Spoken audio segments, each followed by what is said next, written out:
இந்த இளையராஜாவின் மகளான பவதாரணியின் ஆன்மா சாந்தி அடையணும் அப்படின்னு நினைக்கிறவங்க இந்த வீடியோக்கு ஒரு லைக் கொடுத்துட்டு தொடர்ந்து இந்த வீடியோவை பாருங்க.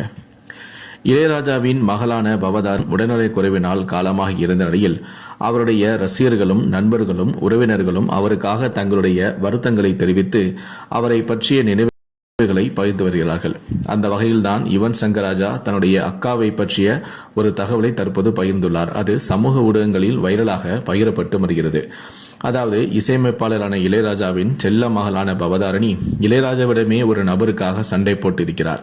அது வேறு யாருமல்ல, தன்னுடைய தம்பியான யுவன் சங்கர் ராஜாவிற்காக தான். தன்னுடைய தம்பிக்காக வீட்டில் மட்டுமல்லாமல் தம்பியை பற்றி தவறாக பேசிய ரசிகர்களிடமும் பவதாரணி கருத்து மோதலில் ஈடுபட்டிருக்கிறார். அது பற்றிய பார்க்கலாம். அந்த வகையில் பிரபல இசையமைப்பாளரின் மகளும் பின்னணி பாடகியுமான பவதாரணி புற்றுநோயால் பாதிக்கப்பட்டு இருந்த நிலையில் நேற்று முன்தினம் சிகிச்சை பலனின்றி உயிரிழந்தார். இவர் இறப்பதற்கு சில நாட்களுக்கு முன்புதான் இவருக்கு புற்றுநோய் 4வது ஸ்டேஜில் இருக்கும் உண்மையே தெரிய வந்திருக்கிறது. இத்தனை நாட்களாக வயிற்று வலியால் அவதைப்பட்டிருந்த பவதாரணி இது குறித்த உண்மையை சரியாக குடும்பத்தினரிடம் சொல்லாமல் அலட்சியமாக இருந்ததாலேயே நோய் இவ்வளவு தீவிரமாகி இருக்கிறது என கூறப்படுகிறது. ஆனால் பவதாரணியின் மறைவால் அவருடைய குடும்பம் மட்டுமல்லாமல் ரசிகர்களும் சோகத்தில் ஆழ்ந்திருக்கிறார்கள். பவதாரணி 30க்கும் மேற்பட்ட படங்களில் பின்னணி பாடகியாக பாடியிருக்கிறார். அது மட்டுமல்ல, ஒரு சில திரைப்படங்களுக்கு இசையும் அமைத்திருக்கிறார். தமிழ், தெலுங்கு என்று இவர் பாடல் ரசிகர்களின் சோகத்தை காணாமல் போக வைத்திருக்கிறது. அதுபோல பவதாரணியின் பாடிய பாடலுக்கு தேசிய விருதும் கிடைத்தது.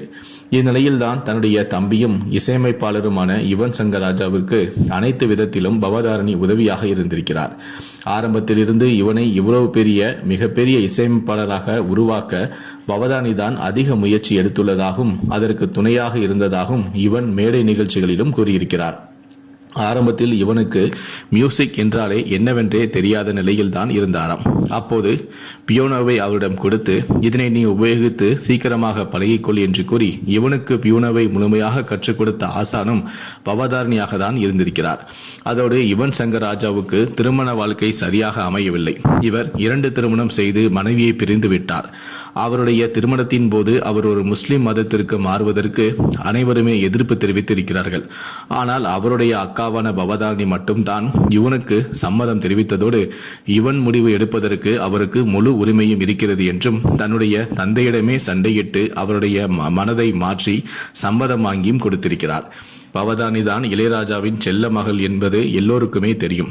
பவதாரணி கூறியதால் தான் இந்த முடிவை மறுக்க முடியாமல் இளையராஜா ஏற்றம் கொண்டார் எனவும் கூறப்படுகிறது.